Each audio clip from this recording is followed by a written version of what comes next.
Après 7 défaites consécutives avant la trêve et une place en bas de classement, le BC Belle-Flamme, en vert, voulait démarrer l'année 2019 de la plus belle des manières. Pour ce faire, les hommes de Vincent Clavier accueillaient l'équipe de Neuchâteau, 5e de la division, pour une soirée complètement folle.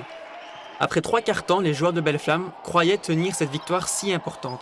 Face à des visiteurs imprécis, nerveux et rugueux, les locaux prennent très vite l'avantage et l'avancent pour mener 25-17 à la fin du premier quart-temps. Le second quart-temps prend la même tournure avec un écart allant jusqu'à 15 points pour Belle-Flamme. Finalement, le marquoir affiche 46-34 à la mi-temps.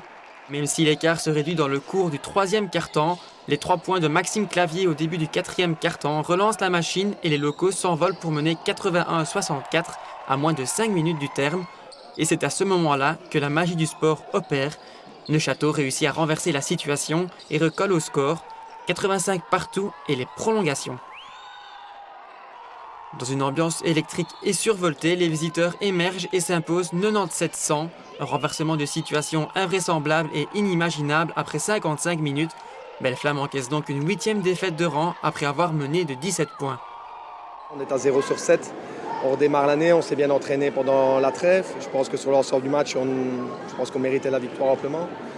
Le problème, c'est qu'eux ont joué leur va-tout, ils ont commencé à allumer à 3 points. Donc sur l'ensemble du match, je pense qu'on prend 11 ou 12 paniers à 3 points. Thuram nous a fait mal, je veux dire, à plusieurs endroits. On a été naïfs sur quelques rotations défensives. Quand on gagne de 18-19 points comme ça et qu'il reste, 4 ou 5 minutes, à tous les coups, on doit le gagner. Donc on doit pouvoir tuer le match, ce qu'on n'a pas réussi à faire. On est mené de 17, je crois, à 4 minutes ou 5 minutes de la fin. Et puis voilà, on prend un press parce qu'on est un peu désespéré. Et en fait, ça fonctionne. On gagne un ballon, on commence à être un peu plus agressif, on met du rythme, on part en contre-attaque, ce que le coach a demandé. On met des shots. Et donc là, c'est tout un engrenage en fait. On commence à mieux défendre. Derrière, on est en rythme pour mettre des paniers.